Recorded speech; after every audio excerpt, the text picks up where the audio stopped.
What up, y'all? Welcome to the Gunslinger Gaming Frosty Pints podcast. I'm Goby. With me tonight is DrNiggle, OmegaConstruct, and Zero Burn 75. So sit back, relax, and enjoy the ride. Don't tell me First what up, to do. fuck off, I will. Sit back, shut up, play Borderlands, and just listen for so Yeah, pretty the much. the GS site is undergoing maintenance. As many of you know, we're gonna give it a total facelift because it needs it. um, Very much so. we're gonna have a landing page, and then obviously the forms will still be there in master lists, but it's gonna look a lot different. It's gonna be a lot leaner, and well, hopefully it works better. It is going to look fantabulous. The landing page is going to be amazing. It's going to be the best landing page, the biggest landing page. We're gonna have the best landing page. Tremendous. Huge. Yeah. Some would say the greatest landing page of all time. It very well could be. I mean, it's entirely possible. I mean, DrNiggle is working on it, so that it's in the realm of possibility. Honestly, at this point, I'm waiting for Murphy to stop working on it so that I can start working on it, because I did do some work on it, and then he came back with an update, and was like, hey, this is what I'm thinking now. And I'm like, okay, I'll adjust my strategy. And then I thought, nope, I'll just wait. I will be patient. He knows what he wants. I will refine whatever he gives me. Or whatever he gives us. Because so far, what's been coming out is leaps and bounds ahead of what we had. Yeah. So the Titan embed is here to stay. For those of you that listen that remember back in the day we had Chatango built into the website, and this is going to give us the ability to go back to that per se. There's also going to be an events calendar up, and we're going to try our damnedest to, get community events going. These can be in-game meetups, or even maybe local meetups too. After this whole quarantine ends, obviously, but stay 6 feet away and wash your hands. Even do it with the quarantine. It's not like anybody's gonna die from this. You say that. Right? Oh wait, sorry. Yeah. So on to our first thing in gaming news. So GOG Galaxy 2.0, we've talked about this a couple times in the past. It's now in open beta, so anybody can use it. It's getting some updates, and I use it every day. Like, this has kind of been my go-to thing. Like, it's so nice having all of my games in one spot, and they just work. The only feature that I'm really looking forward to that they haven't put out is being able to chat across different systems. So me being on the GOG client and being able to chat with somebody on Steam. It's not supported yet. They're still trying. Hopefully they can get that figured out sooner rather than later. But you want to run a game with command lines, you can do that, which is something you couldn't do before, but it's getting a lot better, and it's worth it. If you haven't checked it out, go check it out. Yeah, GOG is, I'm behind this. I really want them to bring it out of beta. I'm happy that they're getting closer to it, because unified friends lists, unified games library, all the rest of that is very appealing to me. And so what makes this update that they just put out, which is apparently called Update 5, it apparently now puts all your gaming subscriptions in one place as well. So that's cool. I mean, it sounds like that means like Xbox, Game Pass. I'm not sure if this is NVIDIA Shadow Play. They basically only talk about the Xbox Game Pass. I'm assuming it also works for Uplay and Origins Game Pass as well. Yeah, I don't those have are any of those, so those are the big ones right now. The other one that would be great to see in there, just because Zero is playing WoW a lot, is WoW subscription. but you need to tie that in through Blizzard, and I don't know how friendly Actiblizzard is towards GOG. They actually have built-in extensions, so you can log in and you can see your BattleNet. Like, it lists all your games right there. Oh, that's cool. I missed that. So technically I own Diablo 3, but that's only because it's the trial. It doesn't denote that in the GOG. Like, it says I own Destiny 2, Diablo 3, Hearthstone, Heroes of the Storm, Overwatch, StarCraft 2, and World of Warcraft. I don't own any of those games, but I know for a fact they all have free trials on the Blizzard or the Battle.net. And so they see those as you own the games, but in reality, all you do is own the trial. But yeah, it's built into settings under integrations now. Cool. I know that Heroes of the Storm is a free-to-play game, and I think that And it's Hearthstone actually is too. quite fun. Yeah, what was it, Blizzard trying to compete with Dota? Yeah, and Hearthstone actually has really picked up. They just released Ashes of the Outland, which actually has introduced demon hunters and Illidan Stormrage into the lore of Hearthstone. Hearthstone is huge on Twitch and has been for a long time now, and I never got it because I don't find it entertaining to watch people play a card game. But apparently, like, China like loves Magic the it. Gathering, right? Yeah, but nowhere. I don't think it's as complicated as Magic the Gathering. That might be my Nowhere personal near bias. it. No, Okay, nowhere so, near but it. it's the same basic concept. You got like monster cards and spell cards, and That's like saying Pokemon and Magic the Gathering are the same basic concept because they're both card games. I But mean, you do but basically do essentially- battles. I mean, it's you're basically battling. The only difference is, Magic. You have the mana cost and the complex battle systems and stuff. Where Pokemon, you still have monsters that are battling other monsters.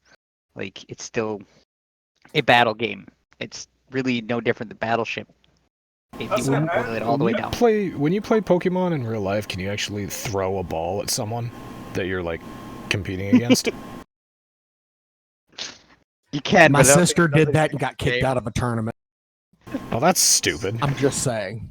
I will admit, Yeah. I do find it pretty surprising how many people have adapted or adopted to playing card style games online. And I mean, I guess it sort of makes sense, but it just seems weird to me when you have all of the graphics capabilities and whatnot of the computer that you use it to basically play a fancy version of Solitary.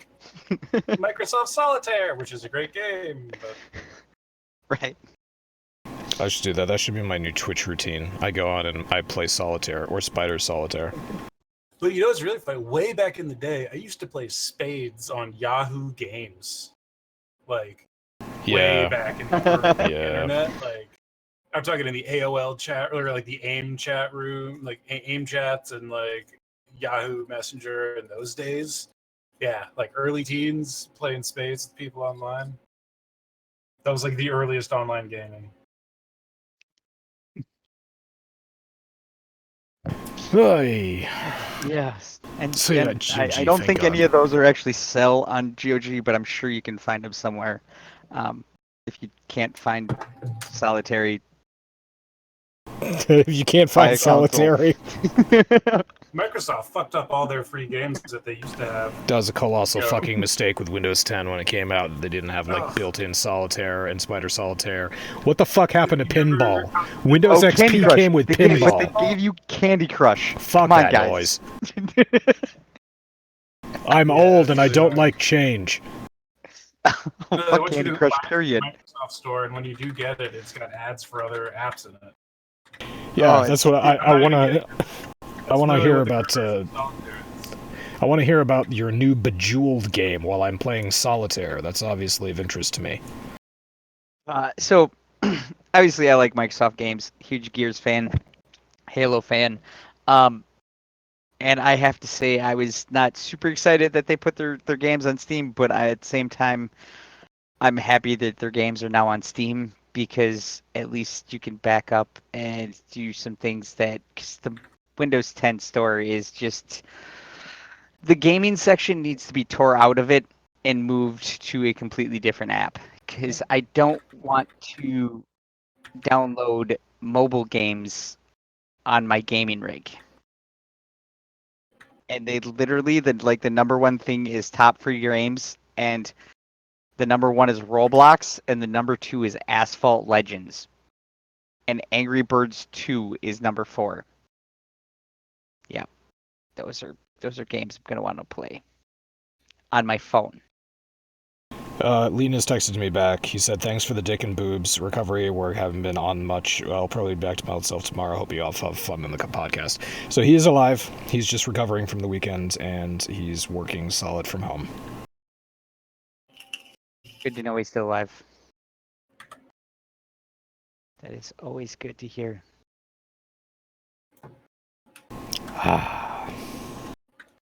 Yeah, Okay. I guess we can talk about sequels, because those are fun. Everybody loves sequels, right? Yeah, everybody loves a good sequel. We're past the How prequel about phase, trilogy? right? But yeah, I mean, a trilogy is fine as long as all the movies come out in order. No, it's actually Horizon Zero Dawn is now going to be a trilogy, and it sounds like the next 2 games are going to be of gigantic scope and include a co-op mode, which, I mean, I haven't played the game yet because it's not released on PC, but I am looking forward to playing it this summer when it is finally released on PC. But from the videos I've seen, it looks like it would have been amazing fun co-op. So hopefully the second one has co-op and it does better. Them announcing that it's going to be a trilogy, I'm not Suspicious. sure. Yeah, a little bit. Like, you're already planning 3 games. Like, the last time you said something about this was like Titanfall, and you said you wanted to make it in a trilogy, and we're still waiting for Titanfall 3. Uh, I think Mass Hot Effect take 4. here. Hot take here. Titanfall 2 was garbage. It did not improve on anything over the first one. I do agree. I think the first Titanfall game is actually better than Titanfall 2. I do feel like Titanfall 2 is better optimized and plays better than the first one, but overall, like the Titans and the abilities and everything in Titanfall 1 was vastly superior to what you got in Titanfall 2. And yes, I do believe that's why we haven't had a Titanfall 3. Unfortunately, with as popular as Apex Legends is, I don't see us getting a Titanfall 3 anytime soon. Aw, nuts. I know, right? Are they You the guys same dev? Respawn, yeah. They're Gotcha. made. It's actually thing about Apex is it takes place in the Titanfall universe. So if you play the Titanfall games, like the lore is all the same, which is cool. I really like the Titanfall universe. I think it was vastly underdone. They released both of the games at like the worst possible time ever. Like they were always right in the shadow of another gigantic release. And that didn't help them any either. But yeah, it's one of those things. I didn't realize Apex was actually in that world. That's kind of cool. Yeah, I mean the problem I have with Apex is it's in the Titanfall world, but you don't have any of the stuff that makes Titanfall unique. You don't have the wall running, the double jump, the giant mech at your disposal, which I get. It's battle royale. I totally, I get why they didn't include that stuff into the game. That's just why I can't get into the game. Like, I think Titanfall, and I think about a giant fucking mech and being able to call one down on somebody's head, because that's fun.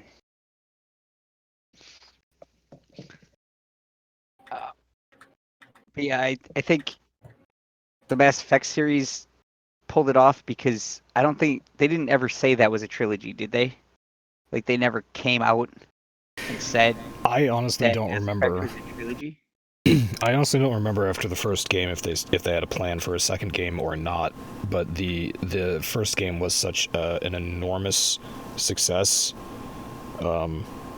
that when they came back and decided to do 2, they decided to make it 2 and 3. So If your first game is a colossal success, then yeah, maybe it's not presumptuous to think that you can crank out 2 more. So good luck to Horizon Zero Dawn 2 and whatever the third project ends up being. It would be more suspicious if they announced, this is our new game and it's the first one in a trilogy. That would be, a little pompous, a little presumptuous. I mean, I think they might have done it too early because it really, to me, it depends on how well the second game sells for these guys. Like the first one was a PS4 exclusive, so odds, I'm guessing, just gonna go out on a limb here, because Sony's dicks. That Horizon Zero Dawn 2 is also going to be a PS4 exclusive. It is. Which, if they decide to release it later, I have a problem with that because GTA did it. Horizon Zero Dawn's going to do it. Red Dead Redemption 2 did it. It's like, here, let's release it on consoles and then wait a year to give it to the PC guys. When after everything's already found out, the whole game's like, it's not new anymore. And then you finally get a chance to take at it.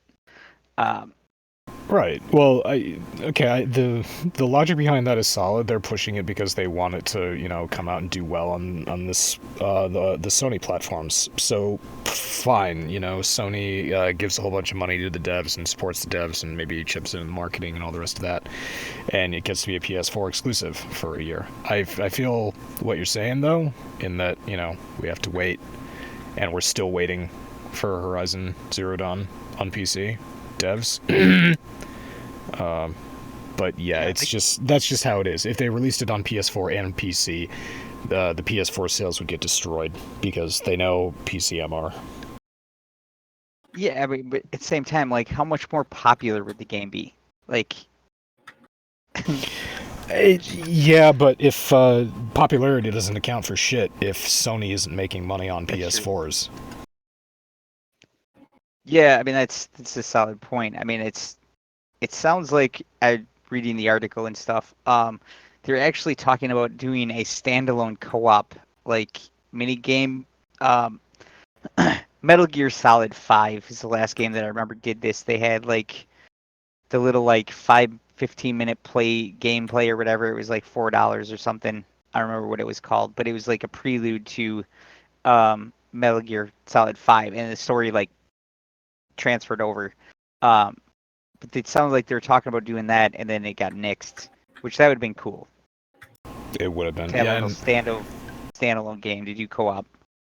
What I was gonna say a minute ago was that, Horizon Zero Dawn 2 is slated to be a PS4 exclusive, but they're also, it looks like they're pushing all of the development to meet the standards of Sony's next generation console.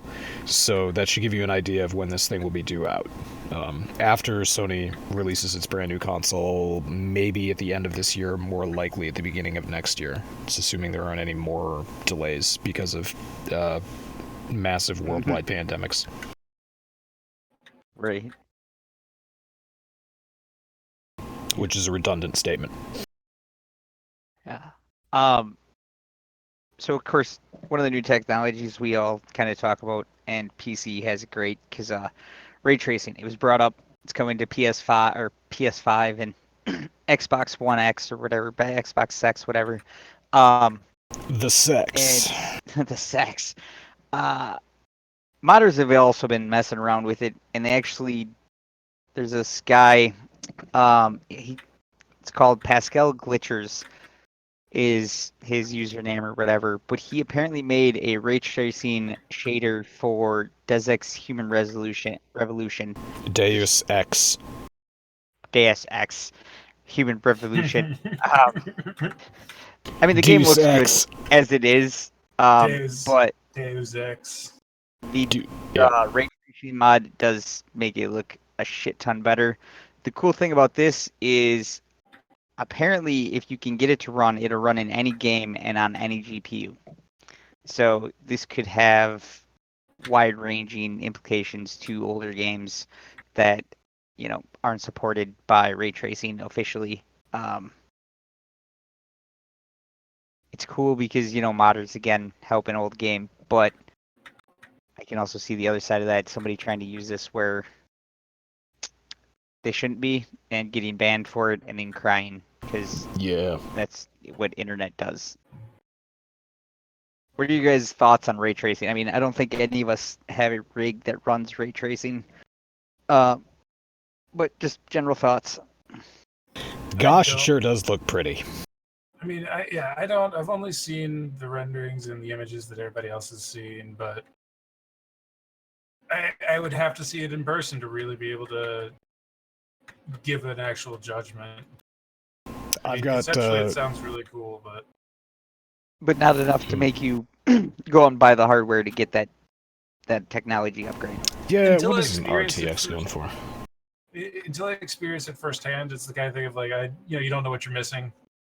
So, Right. My gaming works pretty damn fine as it is right now. So Right, I it don't looks need to go out amazing to me right now, so don't fuck with it and make something look better than I got to upgrade. I mean, I'm all for the upgrading. I'm all for technology advancing, but I'm in no rush to adopt it. Before it gets cheaper. Once it Yeah. gets cheaper and more ubiquitous, cool. I really don't need to pay $700 for a new graphics card right now. Sounds like fun, but no, I'm gonna pass. Yeah, it's one of those things. I think by the time it's an industry standard, I'll enjoy the benefits of it, but I'm not gonna go out of my way to spend money and just to have it. But this mod is an interesting take that could, make for some interesting playing around. I'll say this: the modders are ahead of the game on this one. In another year or so, when a lot more games are supporting ray tracing and it pushes more and more people to upgrade their hardware, and the hardware, as Omega said, gets a little cheaper, people are really gonna appreciate the work that the modders are doing right now.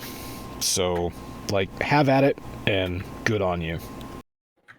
I'm not interested yet, but I'm definitely gonna be. Right.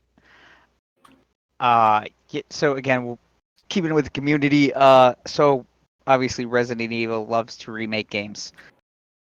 Resident It's Evil 3 true. remake just dropped. It looks pretty. It It actually looks does. quite a bit of fun. Apparently there's an ammo crafting and some other stuff in there that wasn't in the original one. Maybe it was, I don't know, but that was one of the features they highlighted. Yeah, it looked pretty. Not pretty enough for me to pay for it yet. I figure I'll wait until it goes on sale. But so there's rumors that obviously Resident Evil 4 is the next one on lists to, get a remake. There's been an HD project mod that's been running for years, and they're gonna finish it out. It's almost done. It's they've been working on this for quite a long time. It looks good. I mean, from the videos they show and stuff. Again, I'd have to download the game and install it. But it looks cool. And again, it's so much fun that modders are keeping an old game alive. Plus, I don't have to buy the remake if they finish this because then I can just play it with HD textures anyway.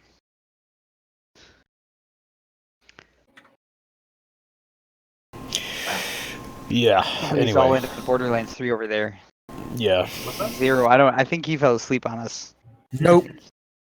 I'm listening. I just don't have many opinions. I don't play any of these games. Yeah, I can't really add anything to it. So I never played any of the Resident Evil games, so I could at least sympathize or identify with the joy that you might feel replaying an old game that's been updated because Halo Master Chief Collection is fucking blast now. So Yeah, the next installment of the Halo Master Chief Collection is due out next month.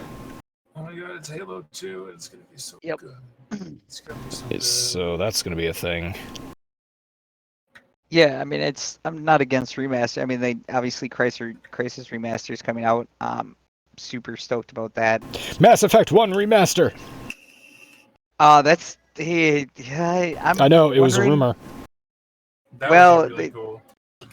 It was a rumor that So- turned into a little bit more than a rumor.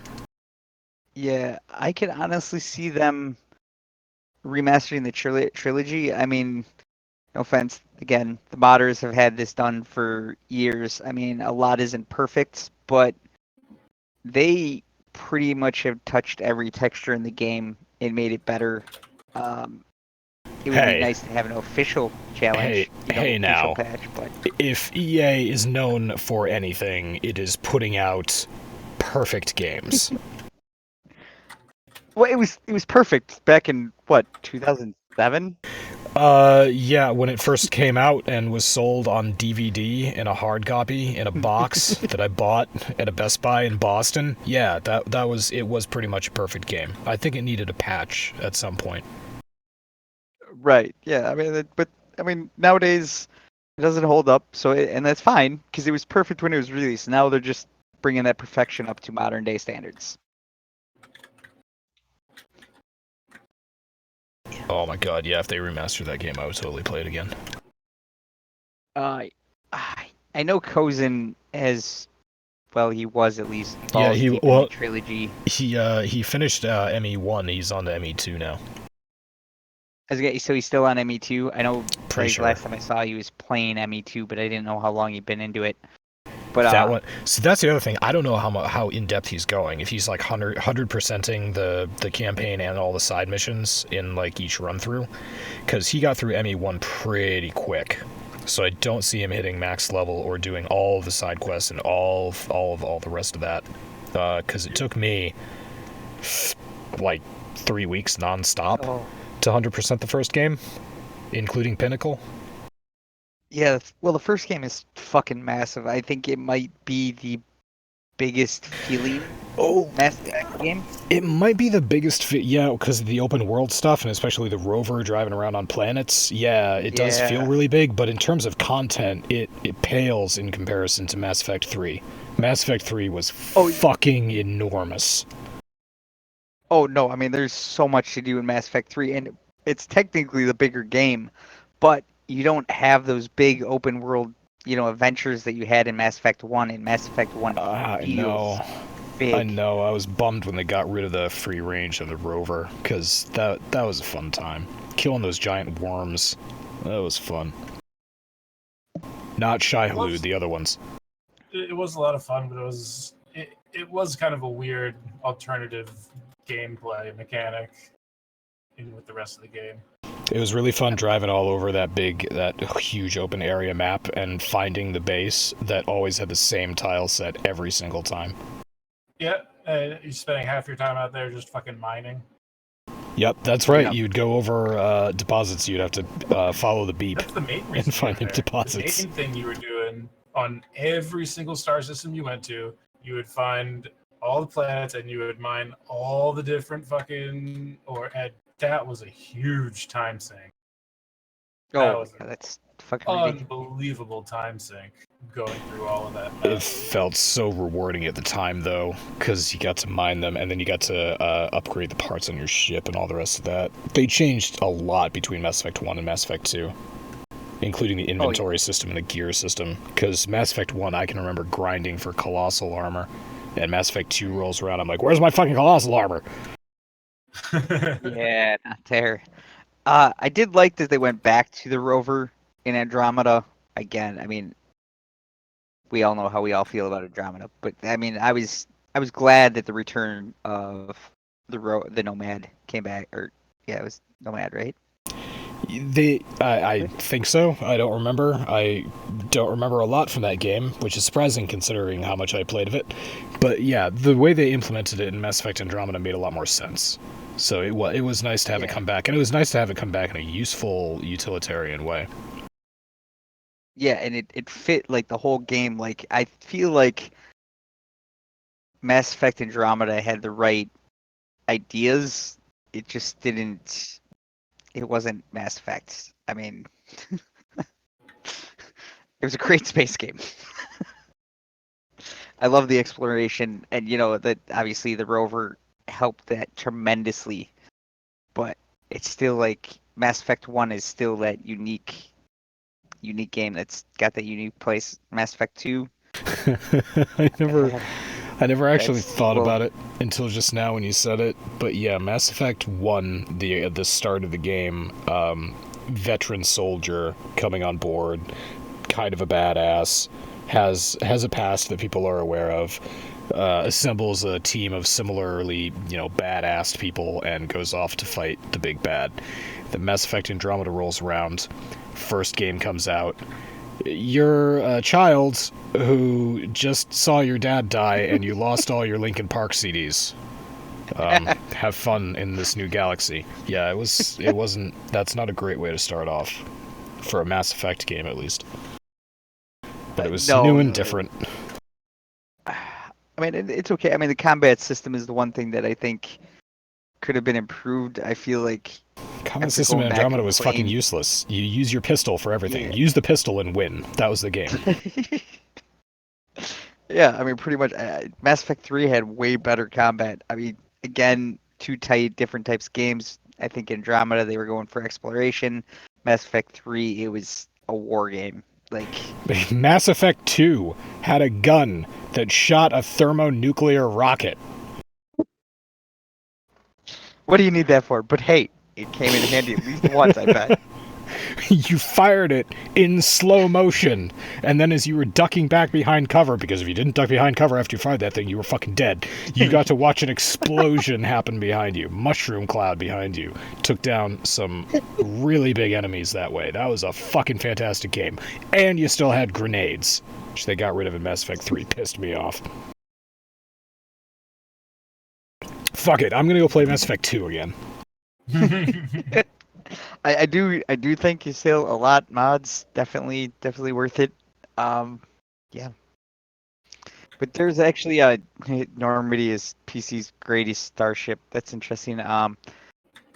So you put up there a post-apocalyptic city builder end zone. I'm assuming you want to talk about this. Yeah, End Zone. It's a game that's in early access on Steam right now. It is a post-apocalyptic city builder, as you just said. So, in the vein of Frostpunk, and yeah, it's a lot of Frostpunk, but there's not so much winter. This is a city builder game where you send out small parties to investigate anomalies on this large map that you start off on, and you scavenge for materials and you build up your little civilization, and they're adding to it. The devs are pretty active, so this is a game that I am going to be watching. I'm not going to buy it quite yet because I'm wary of early access, but I am following it and want to make people aware in case anyone out there like me absolutely fucking loves city builders. So that's pretty much all I wanted to say about that game. It's on Steam, early access. And it looks kind of pretty. It's got great graphics. I'll probably wait for you to get it, see how you enjoy it, and then take it from there. Yep. So this month, April, they added expeditions, which is where you send these people off, and you send colonists of yours off on the map or on a map next to your map, and they go and they loot buildings and stuff like that. And you have to actually select a team of people who have specialties. So you like for really tough stuff, they recommend a diverse team. You can send them with special tools. Send them off and they bring back loot for your colony, which is good. So that was this month that they did that. Next month, they're planning on scenarios.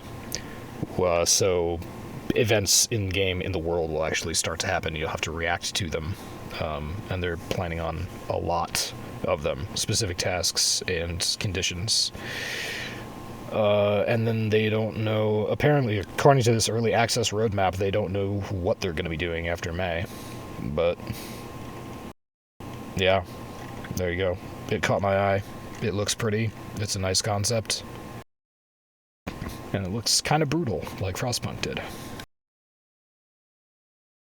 Yeah, it does seem like it has potential to be a lot of fun if you are into that explicitly like hard, unforgiving style of game, which a lot of people are not understanding. So I enjoy learning the ins and outs of games like that and then bending them over. Which is what I did for Frostpunk. Giggity. Yep, except for survival mode. I never did survival mode on Frostpunk, because... yeah. that was quite frankly just silly. Yeah, here's the game. You're not allowed to pause it. It's the most brutal difficulty settings that we have, and you're just going. I mean, that's really the only difference, I think, between survival mode. It's you just turn all the difficulty stuff on high and then don't let you pause to do any planning. Yeah, also no saves coming. Yeah. But, yeah, I never did survival either. I beat all of the main missions on whatever the hardest difficulty was. Yeah, I think we both... Yet. We have all the achievements, though, for, like, that game, except for beat the scenarios on survival. So there's, like, 5 achievements for Frostpunk that I don't have. The expansion did get a lot of good, like, people did seem to enjoy it quite a bit, so... Yeah, I played the expansion. Did we talk about this on a podcast before? So, no? You got time, so have at it. Yeah, okay, Frostpunk, the expansion came out. When's, was it autumn? Yeah, the last autumn. Yeah, the last autumn, thank you. Last autumn came out for Frostpunk. It's a paid expansion to the game, which is fine for me, because, whatever. It's a completely new game mode, new art style, so basically you're setting up a city before the snow starts, and it's your job to, in the scenario at least, go to this place and build yourself a reactor. And this reactor will be used by whoever comes and tries to settle the Arctic North later on. So, as the scenario goes, it's a good scenario. There are new mechanics to it, there are new buildings, there are new things to consider. You're not contending with the cold, necessarily, but you are contending with people, philosophy, doom and gloom, and it's a good time. I actually had fun playing that scenario. The achievements were kind of broken when I played it, so I actually have to go through and play it again to pick up some of my achievements that I did. But for the money, I'd say it's worth it. I'd say it's worth getting the season pass, which I think is going to get you last autumn. Why don't I just look at it? Yeah. Alright, here we go. Wasn't that game also like on deep sale on GOG? Usually, it was like summer sales or whatever. Yeah, which is why it caught my eye when they announced the season pass, because it was on GOG and it was really excellently discounted. So if you can get this game through GOG, definitely do it. But there is the last autumn, the Rifts, which is a new way to build cities. Stop it, 11-bit. I'm trying to talk. I don't want to watch that video right now. Thank you. The Rifts, which is a new way to build cities. So now you have like these big crevasses, and in order to expand your city and build outwards, you need to construct a bridge over the crevice so that you can get to a new landmass. So it's a cool mechanic. You got some new maps for doing that specifically. The season pass will also get you the original soundtrack, which is fantastic. Digital art book, which is whatever. And there's a new project that is right now just a jumble of letters, but they have another expansion that is planned to come out, I believe it is this year. Sometime this year. Soon.tm. So yeah. Season Pass. Game of the Year edition. Currently $33 on Steam, which is great. Actually, $33 for this game and all the expansions. Yeah, it's worth it. If you like city builders, if you like survival city builders, I definitely recommend Frostpunk. And it's probably cheaper on GOG. Actually, the Game of the Year edition is $48.99. On GOG? Yep. Pooh. Alright, Steam is having a sale right now. Yep. But fuck Steam. Buy it on GOG. Apparently, yeah. So the season pass. So yeah, the only thing you get is the soundtrack, wallpapers for a mobile phone, ringtones, art book, and then the Frostpunk season pass. Yeah, and the season pass will get you all the content that I just mentioned. Go for it. Yeah. Alright, so I'll stop talking about city builders now. I fucking love them. They're not for everyone, though. I know. SimCity 2000 for the win. SimCity 2000 was fucking excellent. It was the last city builder I think I ever played. City Skylines is SimCity for adults. I should mention again, it was new the last time I played it.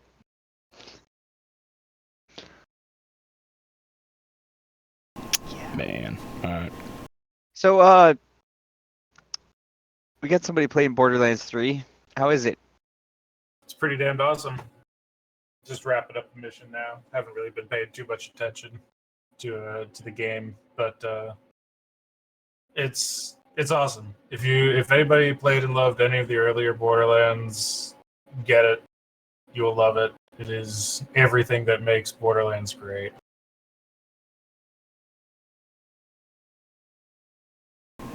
Alright. No? It's a resounding recommendation. And Yeah. Linus has it, and I have it, and at one point or another I'm gonna install it, and we'll have a threesome. It'll be great. Yeah, And it's sticky. The game is like a lot of stuff unlocks after you play through the plot the first time. So I think the idea is that you play through it solo and then you can hop in multiplayer and do whatever you want with your friends. It's kind of reminiscent of The Division in that sense. Like there's the storyline, and then once you get to, quote unquote end game, it's just have fun and goof around and do whatever you want. I don't think I've ever made it through the story mode of a Borderlands game. What? The story's the best part. The games are hilarious. That's like the whole reason to play them, in my opinion.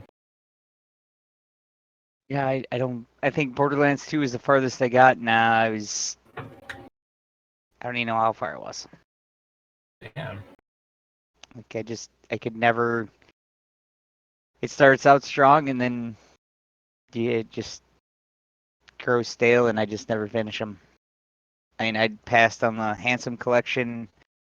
Never played any of the Tales of Borderlands. I think I had Borderlands 1 Game of the Year and Borderlands 2 Game of the Year, and haven't completed either one of them. That's funny. I've got all of them. I've done, Tales from Borderlands, the Borderlands 2, the prequel, all kinds of shit. Or Borderlands, the prequel. I know my biggest problem with Borderlands 2 was actually, shitty RNG was part of the problem.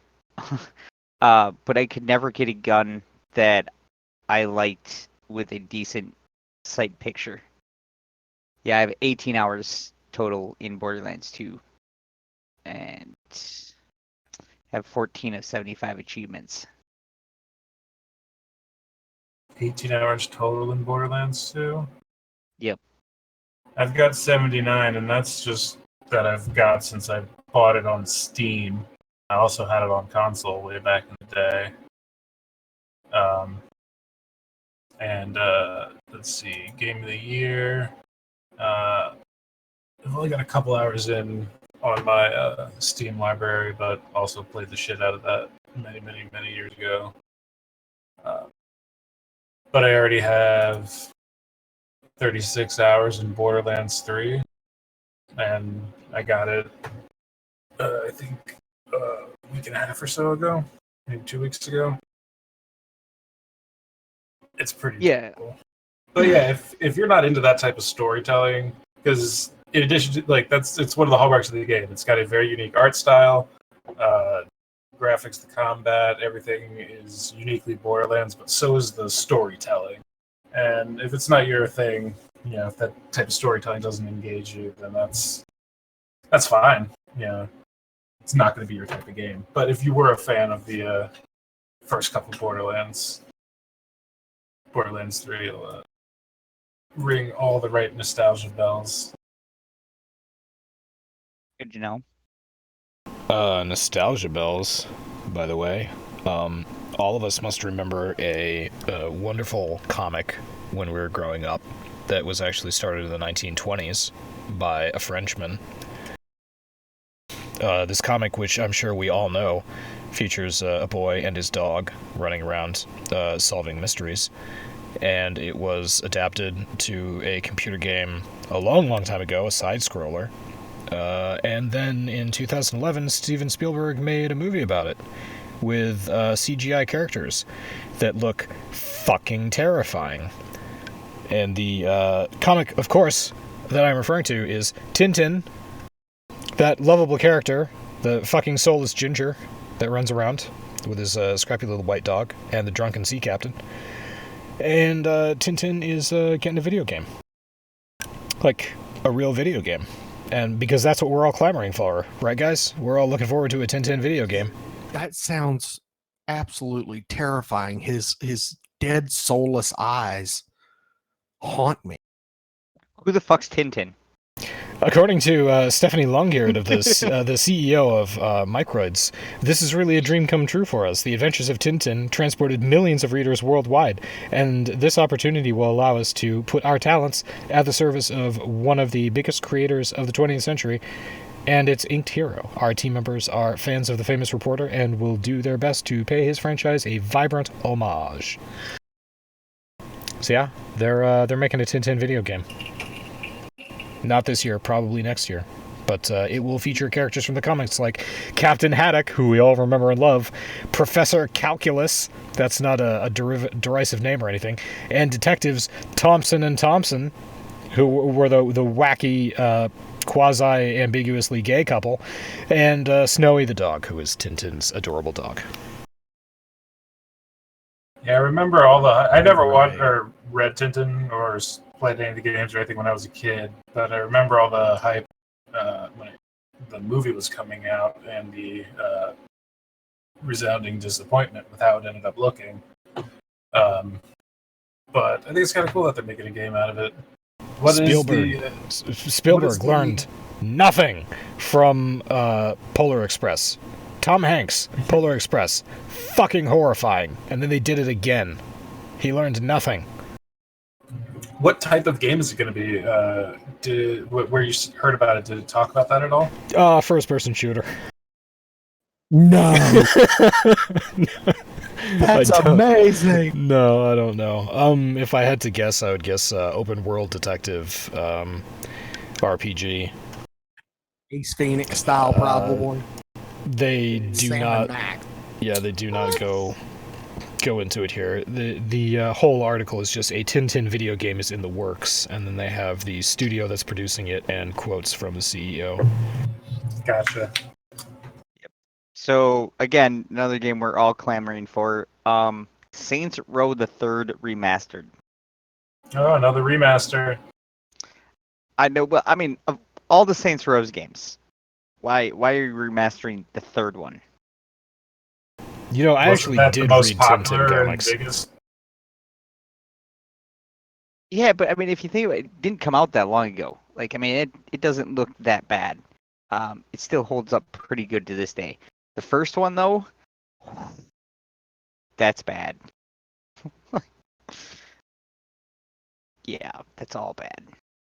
But yeah, apparently that's coming out next month.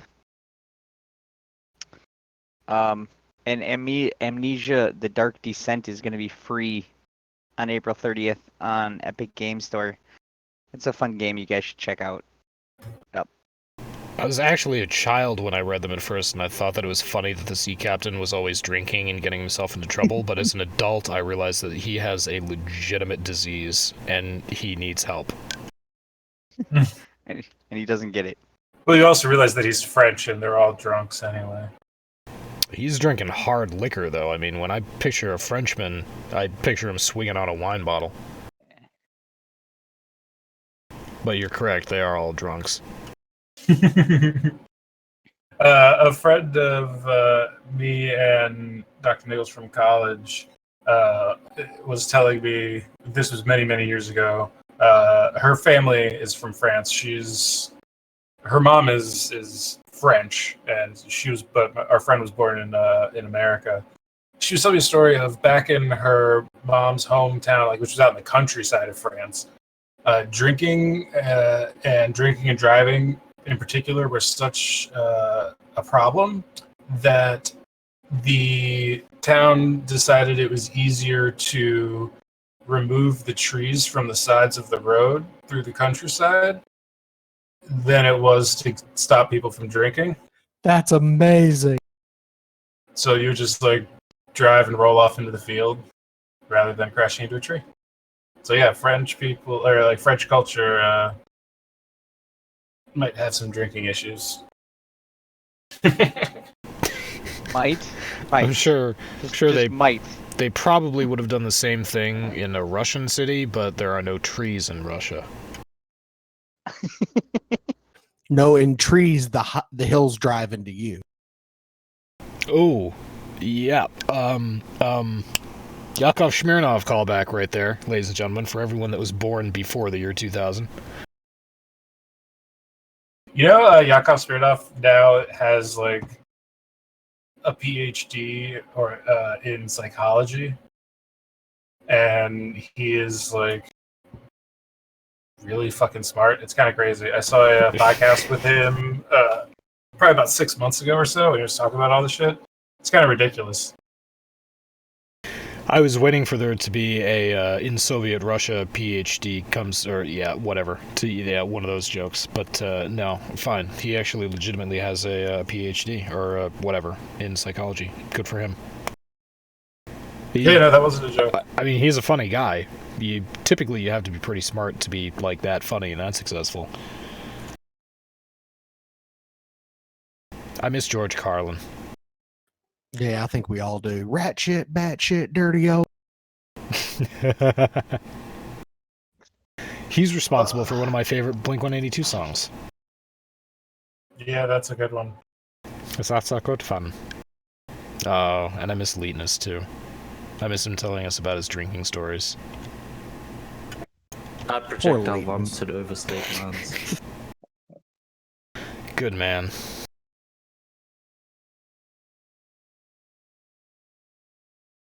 Well, I guess round table. I didn't have one in there, but let's go back to something we talked about earlier. Tintin? Probably changes on the daily. No, fuck Tintin. What's on your playlist?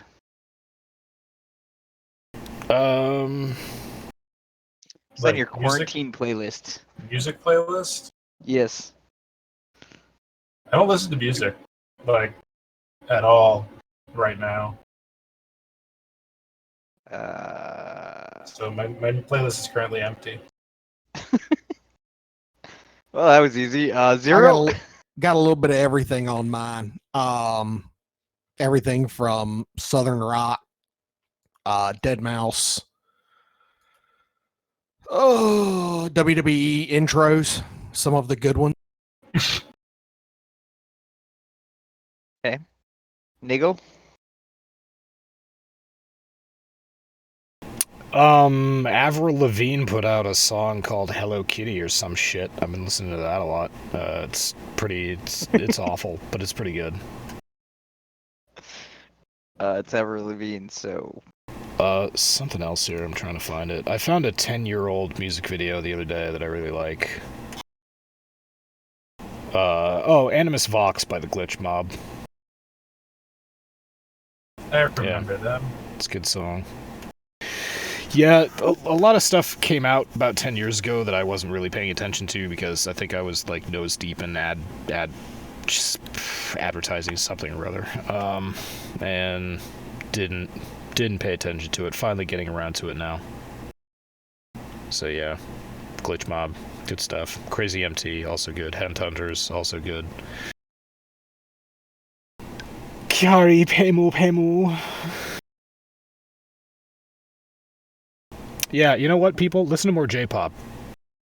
And if you don't like J-pop, check out J-metal. Also really good. If you like anime girls in really dark dresses, like singing death metal in Japanese, it's very entertaining. It's actually really hilarious to watch like videos of it. Was it baby metal? They are. Well, that's a separate thing, but like Japanese death metal chicks are hilarious because like Japanese death metal chicks are like these tiny, petite, cute little Japanese girls wearing all black, and then they start like screaming, and not like the high pitched ear piercing screaming, but like No, yeah, good metal screaming and Dimmu roaring Borgir and screaming. Like it's pretty incredible. Yeah, they're good. That's the thing about it. You look at them and you're like, sounds like that should not be coming out of people that look like that, but they are. Yep. It sounds pretty good. Man, Where you hiding all them pipes at? That's very hilarious. Yeah, baby metal's a whole different thing, which is very funny. Also, you should listen to baby metal. Music videos though. Baby metal is not as fun if it's not a music video. Yeah, no, it's the story that they're telling through the music video. I don't want to, but I just, for fan clarity, what the fuck is baby metal? We're not going to explain it to you until you go onto YouTube and you type in baby metal and you watch a video all the way through. No pausing or leaving. Just do it. Look up Japanese baby metal. Yeah, on just YouTube. do it. It's hilarious. I feel like typing that into Google and I will have a SWAT team at my door. Oh my God, it's on YouTube. Jesus Gobi, Christ. it's on Fuck you YouTube. guys. You're full blown gay. God, you're gay. Oh, no, I'm sorry, I can't. It just reminds me of all the wonderful conversations that I had with Bella and K-pop. There's nothing wrong with K-pop either. BTS is good. Empirically, they are good. Just like the Backstreet Boys are empirically good. Just because they look a little gay, there's nothing wrong with that. In both those cases, the music, yes, is empirically good, but the culture and the industry are fucking horrific. In both of cases. course, no, yeah, it's awful industry, and you really don't want to be a part of that. It's basically human slavery, but the product is really good, and there's nothing wrong with listening to it. Gobi. I SWAT said there teams. was. I really. You're full blown gay. Yeah. So yeah, Japanese baby metal. Go check it out. It's worth a listen to. That's what's on my playlist. I'm gonna make a whole new playlist. It's really not that bad, believe it or not. It's actually pretty good. It's not like you put in an album and listen to it for an hour. It's like no, you watch a song, video, you laugh, and then you move on. We get in so much trouble for saying that baby metal is not a way of life.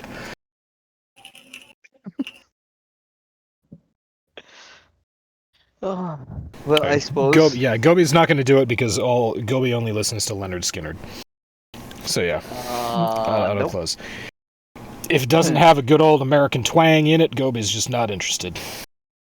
He likes the songs to be about pickup trucks and women. Hollywood Undead, Beastie Boys, and Springsteen. Hollywood Undead? What are you, 12? Well, I mean, I still listen to Blink-182 sometimes. Yeah, but at least Blink-182 is good. I mean, let's not say things that we can't take back. Let's not go too far. Like, easy now. There's something great about Blink-182, but let's not go calling them good or anything. That's an exaggeration. That's saying a bit much. Travis Baker's an amazing drummer. You can say that much because he is. Oh my God! Like Travis Barker by far is the best musician. Like at the time that Blink-182 was on MTV, like TRL, he was probably the single best musician to be performing in any of those music videos in any given day. Well, like, he is that transformed. insanely good. He transformed the way that a lot of punk and pop bands did drums or thought of drums because he was doing stuff that was as complicated as things that Rush was doing. I just spaced on the name of Rush's drum players. Neil Peart, thank you. Neil! Yeah. Rest in peace. Yeah. Go watch the Aqua Teen Hunger Force movie also. Neil Peart makes a special guest appearance, plays the drum solo of life. It's amazing. Anyway, Travis was doing stuff in pop music that was as complicated as what Neil Peart was doing in like legitimately good rock music. So Travis helped transform the scene in that way. Up from 1999 or 2000 on. Well, his background first was Enema of the State with his Blink-182. background was in jazz, and if you actually look at what he yeah. does, like he does a lot of jazz technique and just does it really fast, and it You're sounds telling punk. me. Yeah, you're Well, telling no, me. I'm talking to a podcast. I know that you're a fucking drummer. I know you know this. I'm just... Explain it to Gobi. Travis Barker hit drums with sticks. Sound good. Very good. Awesome. Very good. Acceptable. Speaking of that fucking Fortnite event or whatever pulled in $12.3 million or million people or whatever viewers for it. Wait, yeah, Oh, people yes, or dollars? People, sorry. Yeah. Yeah, there's $12.3 million watch this Travis, is it Travis Scott? Is that who's the big thing in Fortnite right now? I don't know. Travis. I don't. Yeah, probably. Let's just say Travis Barker, just because we're on a roll. Yeah, let's go with that. Travis Barker is now playing Fortnite. And he got $12.1 million dollars to watch him. It's a they had a event in game or whatever, and it was this weird like trippy music video, and I don't know who this Travis Scott is, but it was pretty cool. Let's just My cut. son was part of the 12.3 million. So Okay, so like 10 minutes ago when we started talking about this, we're just gonna cut everything that happened 10 minutes before 10 minutes ago, and we're just gonna start the podcast there because now we're good. The podcast has finally started because Omega and I are off the rails. yep. And there's Fortnite been involved. You can't forget Fortnite. Right now people are desperate for live entertainment.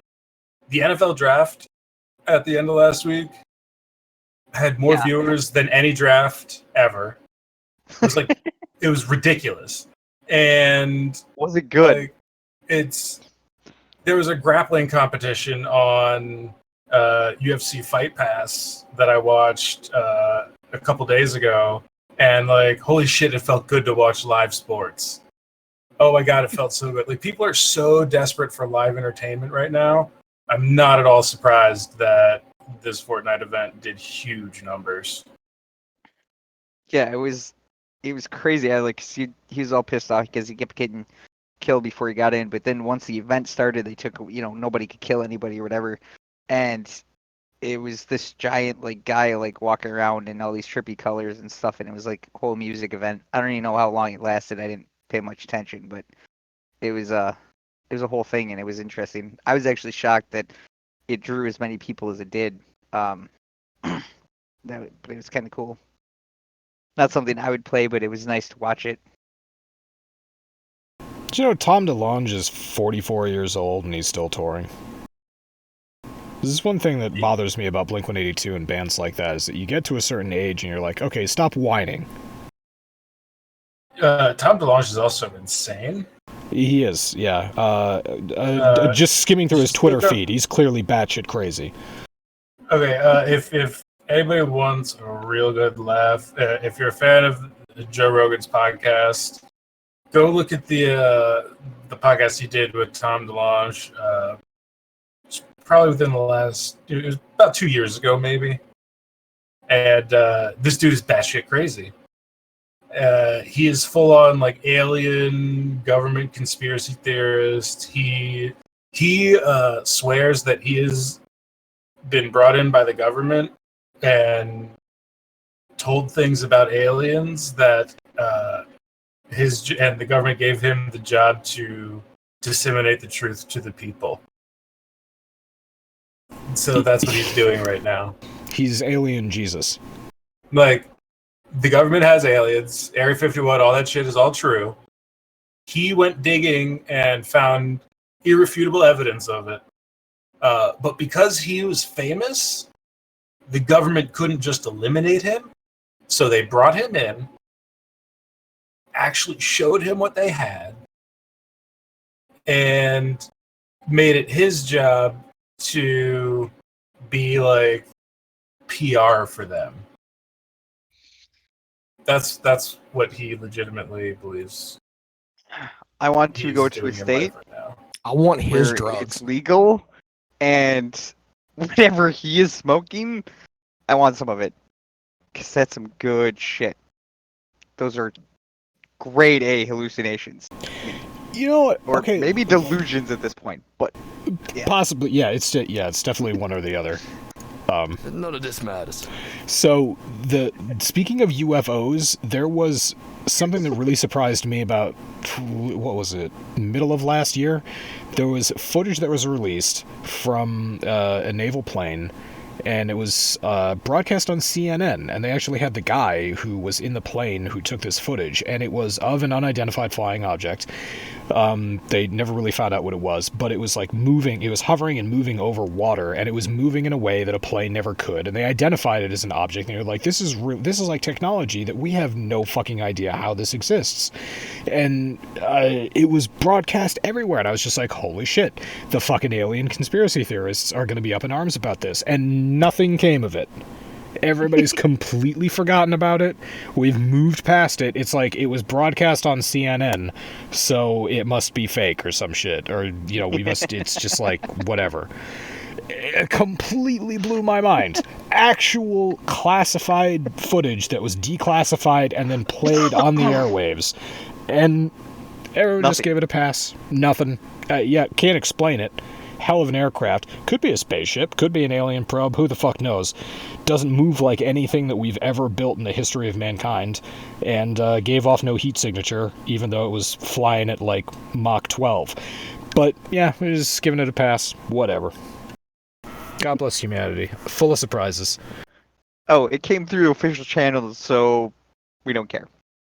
Well, it's funny, the Navy pilot who was at one of those sightings, or one of the Navy pilots, I should say, who has since retired and has like written books about it, was also on an episode of the Joe Rogan podcast. And so like, this is a former Navy pilot, and he's like talking about this shit.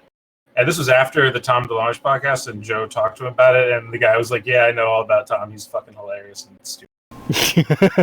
So like, the Navy pilot who was actually there when all this shit happened, and he's saying like, yeah, this had to have been some sort of UFO, you know, by that definition, unidentified flying object. Just straight up Nothing definition that we can wise. identify. You know, it does things that we can't explain. You know, I'm not saying it's aliens, but I am saying it's not something that is. I'm not saying it's aliens, but it's aliens.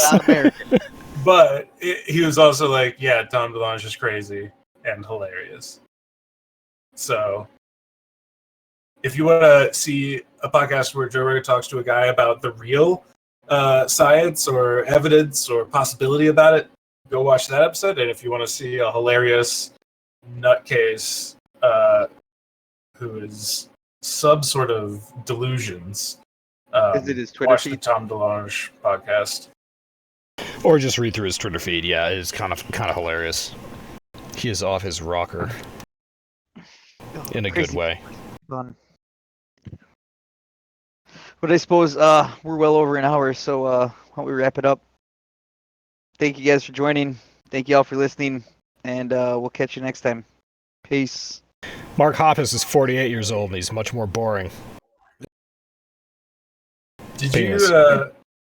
I remember right before Blink-182 broke up, they did a live performance on TRL when TRL was in like Cancun or whatever for spring break, and it was like right before the band broke up, and you knew it was coming because Tom DeLonge had a broken nose and two black eyes, and all three of them, as they were singing, I remember because they were playing "Girl at the Rock Show" or just "Rock Show," whatever that song is called, and they all just looked so fucking miserable. So apparently, my guess is they got into like a huge fight on their way to Cancun, or while they were there at Cancun or something, and they had to do this gig, and like, dude literally had a broken nose, and they both just looked so angry. Was Carson Daly still doing TRL? I think didn't he do it until it ended, or did he leave TRL? I don't remember. I just remember he was so adorable. Wait, now that you mention it, I think he may have left TRL, and TRL, that was what the led countdown to his show. death. Yeah, it was, Total Request Live. Okay. It was MTV's last vestige of still caring about music. Back when music videos were still on MTV. Yeah. But it was everything. It was like, dude, through high school, that was what everybody watched because you get home from school in the afternoon, and it was like an hour-and-a-half show where they played a top 10 countdown of requests of like music videos. And it was all the big pop numbers, pop rock, pop punk, Backstreet Boys, that's Linkin the Park, only reason. Limp That's Bizkit, like all of them. pretty much the only way that I could watch Snoop Dogg and Dr. Dre, or Limp Bizkit, or Kid Rock, or Eminem, any of those guys, because I didn't have that music in my house. But yeah, it was on TRL. You're right. Remembering back at this now, I remember Kid Rock music videos. Ugh. Back when he actually played rock. Yeah. I actually went to one of Kid Rock's concerts. Was this recently or back in the day? Oh no, back in the day when he had bitches in cages dancing on stage. All right. Proper Kid Rock. So, he was a DJ before he was a rock star or whatever. Oh, let's not get ahead of ourselves. He was white trash before he was a DJ. Oh, for sure. For goddamn sure. I mean, he's from fucking Michigan, for God's sakes, man. What the fuck? That's what I love about him most. He's from fucking Michigan, but he's become the Southern icon. Yeah, and now he does Southern songs, which is great. Yeah, dude, I remember watching a Thanksgiving special. It was Kid Rock, Leanne Rimes, and God, I want to say Hank Williams Jr. or somebody of that nature. And it was like a train wreck. Like, you just couldn't not keep watching it. You wanted to stop, but you were just like, this can't be real. Like, when do they jump out with cameras and say, we got you? This is candid camera or some shit. Like, did Leanne Rimes and Busta Rhymes ever do a duet? Because if not, that's a missed opportunity. It really is, yeah. I miss Busta Rhymes. Busta Rhymes! break your neck. Good lord, that man could talk quickly. Yeah. That's the I whole, think yeah. everybody loved Busta Rhymes. I think everybody loved Busta Neck. Busta Nut. Yeah.